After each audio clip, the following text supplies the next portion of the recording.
I mean, I first started getting into property in August 2021, and I never had any intentions to get into real estate, but when I found out you could get in with no money, I thought, this is it. Do you think you'll ever get a normal job? No, I just couldn't. I don't understand how I could put 40 hours a week, every single week in a month, and then earn only $2,000 when I've just sold one deal and I've made $3,000. Being 19, did you find that was a problem? If I was coming on property courses like a crash course, so many people come up to me and say, you're only 19, I wish I was your age when I started. But then when I go into the real world and I'm trying to speak to landlords and agents, they look at me and think, what would you know about property? Every single week, it was almost an embarrassment. I was getting embarrassed because after 4 months you hadn't done a deal. You were getting embarrassed because everybody else was getting deals and you weren't, and it was a struggle. I had this expectation, I should be getting a deal now, but I wasn't getting it until you kind of give me a kick like, you've got 1 month. Finally here, bro, you made it. Yes, it's been a long journey. It has, because we started working together when you were, how old? I was 19 at the time. 19, and now you're 21. Yes. I read a book written by the leader of our church who was a prophet, and it was about real estate. And I never had any intentions to get into real estate, but when I found out you could get in with no money, I thought I need to research into this further, and that's when I came across your channel, and I attended my first ever crash course in 2021 September. I remember that, and I remember saying to you, why are you here? And you said you wanted time to focus on mission. You wanted to go into full-time ministry in the church, and I thought, I like this guy. You know, you had a good energy, and but the thing is, it was quite a tough start, and you had some challenges which we'll get to. But what happened at that crash course where you spent one day with me that sort of like started all this? What happened? At that crash course, it's just like, I just saw endless opportunities, and I think your energy really just made me think, this is it. This is what I've been looking for, because at the same time, I didn't want to go to university anymore either, because I wasn't doing the course I wanted to take in the first place.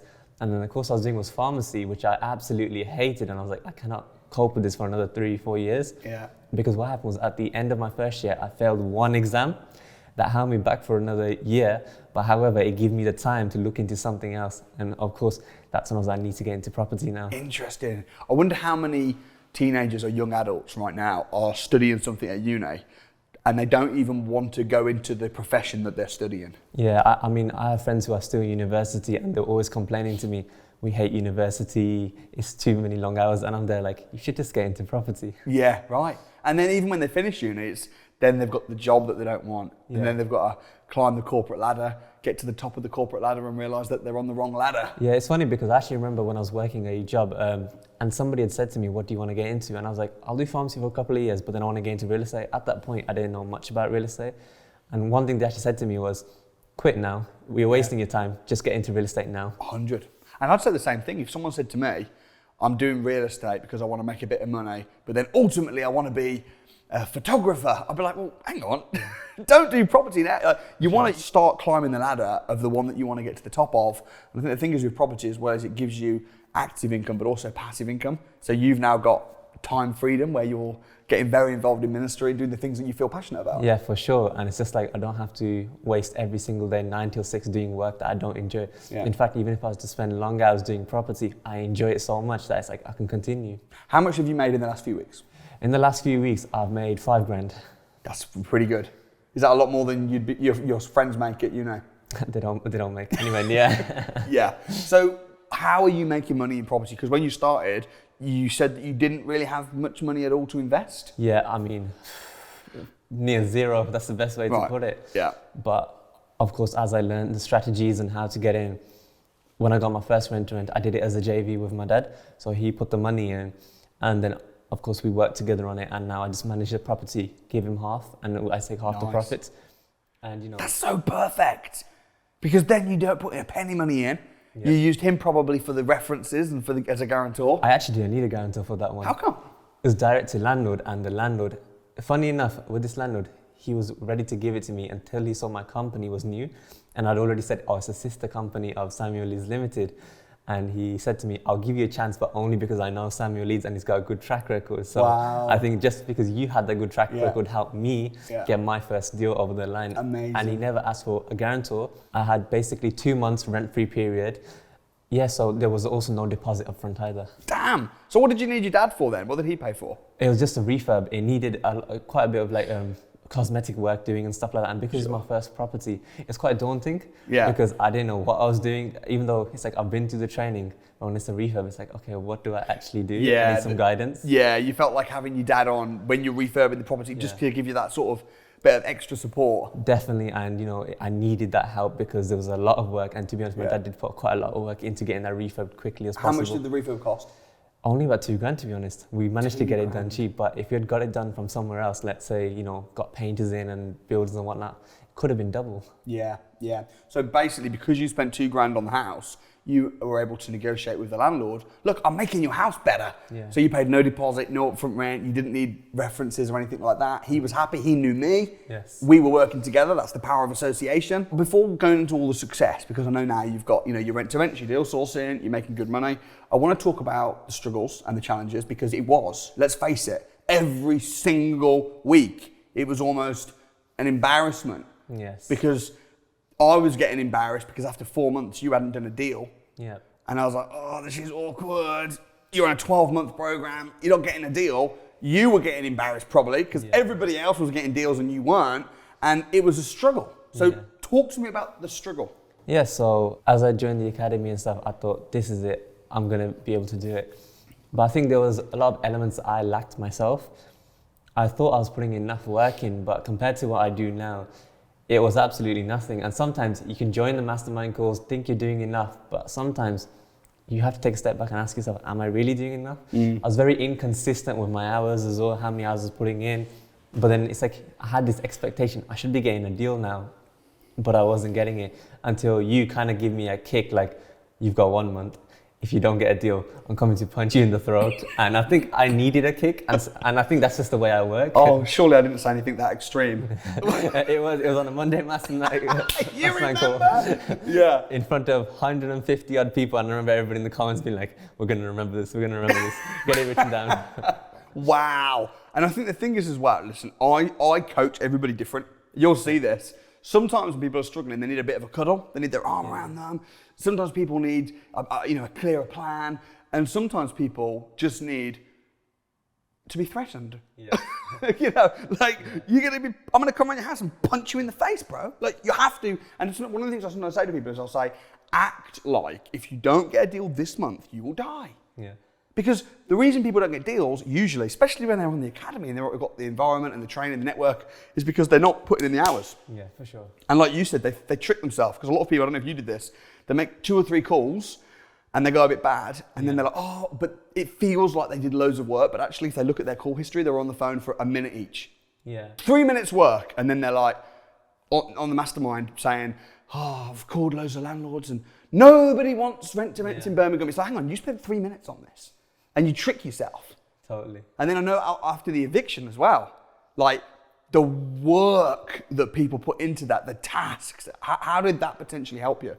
It really opened my eyes. When I saw the amount of hours we were working on the eviction and I saw the way people work, it was like, this is different. Yeah. I was there 12 o'clock ready to sleep and Sherelle's like, no, we've got a lot of work to do and we're working till 4 or 5 a.m. And I'm like, okay, this is so different to the work ethic I expected.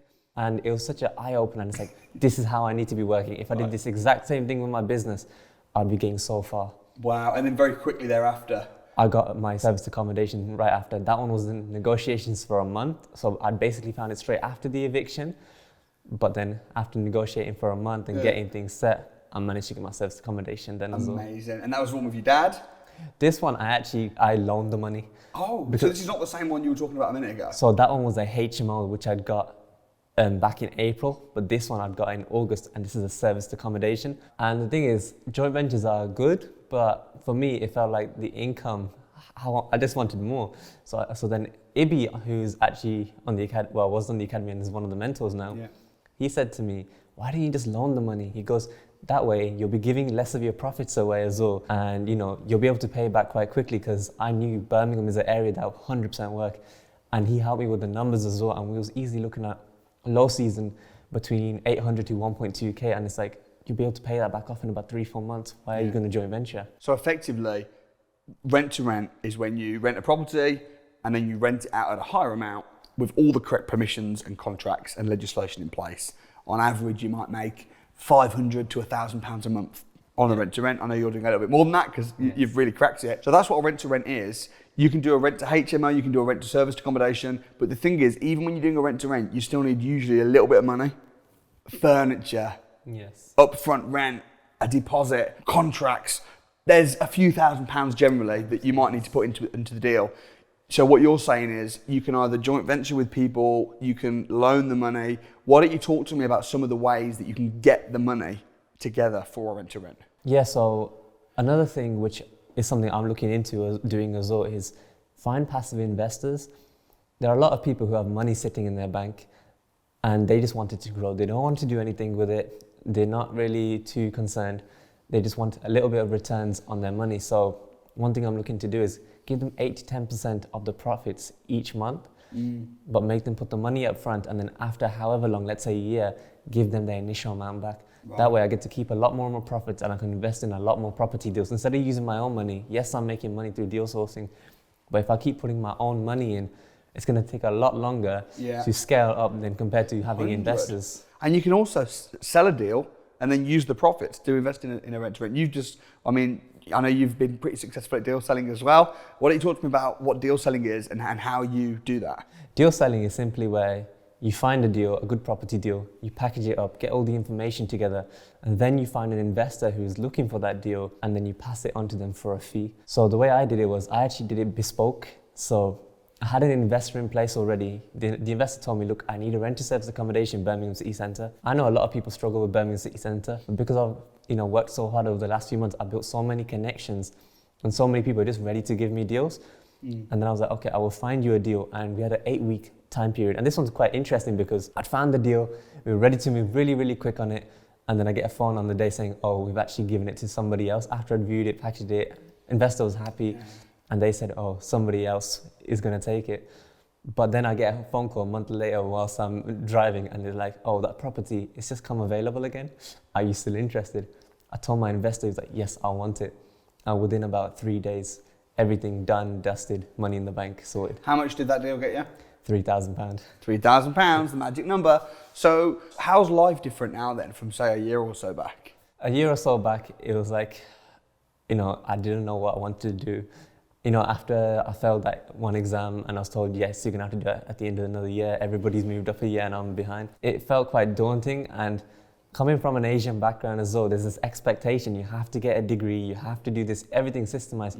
Yeah, it's funny because a lot of people from my background, when they came into this country first, they always had a business and that's how they got rich, yet they'll push their kids into jobs which I would never understand. And so going from thinking I've let my parents down, what am I going to do with my life, and now my parents have seen the money that is coming and they're like, yeah, leave university. Wow. Have you left yet? So I left in September. Fantastic. That's amazing. And now you don't need a job anyway? No, I don't. Do you think you'll ever get a normal job? No, I just couldn't. I don't understand how I could put 40 hours a week every single week in a month and then earn only $2,000 when I've just sold one deal, not had to do as many hours, and I've made $3,000. Yeah, that's right. And I'm passively making about $2,000 as well. And from it's your rent to rents. Exactly, and I'm not putting in more than 5 to 7 hours a week in total on them. It's just like, why would I do 40 hours a week? So the hard work, the initial sort of because it was only 4 months, but it felt like 4 years, didn't it? Because every week on the mastermind, we'd be facing each other. Obviously, how's it going, Ricky? I'm struggling a bit. And I literally spent time, you remember when I was like listening to you on the calls, you were recording your calls, you were getting better, you're putting the hours in. What advice would you give to somebody who's maybe gone out there, stepped out in faith to do property, quit their job, join the academy, or they're just like, yeah, really going for it. But then they're like, oh man, a few weeks in, even a few months in, they're not getting the results that they hoped. What would your advice be as someone who's been there? I think my first piece of advice would be, don't compare yourself to anybody else. I think that's one thing that I really did, which constantly brought me down. It's like, this person joined the academy same time as me, yet they're getting way more deals than me. Why is that? And another thing is, don't trick yourself into thinking you're putting the work in when you're not. Be ready to put the hours in. It might feel like silly hours at the start, but once you have those rent-to-rent systemized, let's say, my service accommodation, all I have to do is send them the instructions, and that's all I do. And it's not much. And then tell my cleaners what day you have to go in. So really, I'm not putting in many hours into a service accommodation at all. But initially, you have to put the hours in, and that's the only way you'll get your property deals. because I know it's not a competition, but it's about who's the fastest to get those deals as well. Yeah, and I think as well it's about working smart and not hard. But at the beginning you got to work smart and hard, Yes. and now you're just working smart. What are your plans for the future within property? I know that you're wanting to use your property income to go into ministry, which is you are beginning to do now, which would be great to hear about. But in property terms, what's the plan? So in terms of property, I really enjoy the service accommodation side. But then I thought service accommodation way better until I realized there's pros and cons to service accommodation, even with HMOs. But I think I will probably stick to service accommodation and just scale up the business. I really want to be able to systemize it. And then when I've got a few more rent-to-rents, then I really would love to go into BRRs and stuff, because eventually I do want to go into property development. Yeah, nice. You're following the pattern, bro. Yes. That's it. You could become financially free, get rent-to-rents and do deal sourcing. Don't need a job. Then use the money to build your wealth. And then get gripped by a mission which you dedicate your life on. Talk to me a bit about your mission within the ministry. Yeah, so my mission is basically that I really want to be able to serve in church full time. I first came to Christ in May 2021, and it all started with my sister, who was a Christian, and she passed away in May 2021. And that really hit hard, because it was like, because she was a Christian, I'd kind of distanced myself until I saw the love that the church had given to us as a family and supported us through these times. It really touched me, and it made me think, look at the way these people have supported us, yet I don't know them. And the humility they had as well. Like the leader of our church, imagine they had the humility to come over that day when things happened, and I just thought there were some local church ladies, and just to find out afterwards, they've got a net worth of over 200 million, there's some rich people, and yet the support, the love they showed, it really touched me, and it's like, I really want to be able to support people the same way. That's amazing, bro. And I think that, I said this when I first met you, I remember almost prophesying over you with property. I said, you're going to be extremely successful, and I could see you had a fire there. And that's as well why I was so determined. You know, every week I think, Ricky, that's probably why I said I'll come and put you in the throat, because I was just like, this guy has to win. But you know, it's absolutely incredible. With your age, being 19, starting out, did you find that was a problem? Did you find that you were getting objections about your age? Was it an advantage? Talk to me about that. I think it was mixed. I mean, if I was coming on property courses like a crash course, so many people come up to me and say, you're only 19, I wish I was your age when I started. But then when I go into the real world and I'm trying to speak to landlords and agents, they look at me and think, he's a young man, like, what would you know about property kind of thing? Yeah. If I go into an agency and I'm like, yep, I'm looking for a BRR deal, anything up to 150K cash, I'm happy. And they sometimes look at me like, do you even have 150K on you? And it does put you down at times, but then you gotta remember there's somebody who's gonna be willing to give you an opportunity. One that worked in my advantage was my service accommodation that I got.